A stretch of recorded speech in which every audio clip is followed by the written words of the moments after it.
એક રિએક્શન આવતું જોવા મળી રહ્યું છે. તો આ સ્થિતિમાં એક વખત સમજી લઈએ આપણે નેટકો ફાર્માને.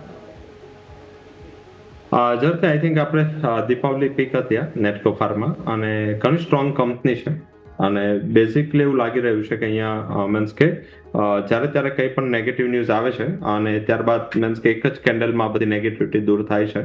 ઓલ ઓવર પી જો તમે મીન્સ કે આખા જે સેક્ટરનો તમે પી જો ફાર્માસ્યુટિકલમાં એ સૌથી સસ્તામાં સસ્તો કોઈ સ્ટોક સારી કંપનીની વાત કરી રહ્યો છું તો નેટકો ફાર્મા છે.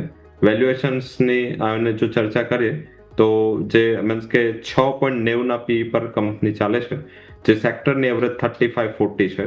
પ્રાઇસ ટુ બુક પણ કંપની મીન્સ કે અત્યારે એટ પાર છે અને આમ જોઈએ તો ઓલ ઓવર બધા કરતાં સારું છે પણ છતાં એટ પાર છે અને મીન્સ કે એ ગ્રુપ કંપની છે, BSE 500 નો સ્ટોક છે, સારા રિઝલ્ટ આપી રહી છે. તો આનાથી વધારે આઈ થિંક બહુ આના મેટર ના હોઈ શકે અને 6 નો પી હો અને એ પણ એ સેક્ટરમાં છે જ્યાં અત્યારે સૌથી મોટું મીન્સ કે માર્કેટનું ધ્યાન છે. ઘણી ગ્લોબલ કંપનીઓ આ સેક્ટરમાં એસ્ટ્રાઝેનેકા અને સાથે ફાઇઝર આ બધી કંપનીઓ અત્યારે ઇન્ડિયામાં ઓન્કોલોજીમાં બહુ સારો વિસ્તાર કરી રહી છે અને જે રીતે ઇન્ડિયા ડાયાબિટીક કેપિટલ હતું કેન્સર કેપિટલ બનતું જાય છે તો એ આધારિત એવું લાગી રહ્યું છે કે આ કંપનીને આગળ જતા વેલ્યુ અનલોકિંગ માટે ઘણી મોટી ઓપોર્ચ્યુનિટીઝ છે અને આ કંપનીનું ત્યાં એ જોઈએ કે જે સારી કંપની સસ્તા વેલ્યુએશન પર હોય તો યુએસનો એવરેજ P100 નો છે.